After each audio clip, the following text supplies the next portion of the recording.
મારું નામ રાજેશભાઈ ખોડાભાઈ, ગામ કંકાવટી, તાલુકો ધાંગધ્રા, જિલ્લો સુરેન્દ્રનગર. મારો મોબાઈલ નંબર છે 97 253 26 298.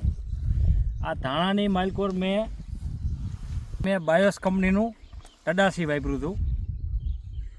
વાપર્યા પછી આનું રિઝલ્ટ મને સારું લાગ્યું. રિઝલ્ટ એટલે એક પણ દાણો ખોટો નથી પડવા દીધો.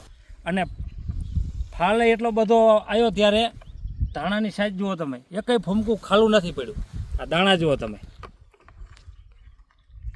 દાણાની સાઈઝ જુઓ, 12 13 દાણાની સાઈઝ બેઠી છે. અને આના 2 રાઉન્ડ કર્યા છે, 10 દિનની મેલ ઉપર 2 રાઉન્ડ કર્યા છે. અને બધા ખેડૂત મિત્રને બાયોસ કંપનીનું ટડાસી અવશ્ય વાપરવું, રિઝલ્ટ સારું છે.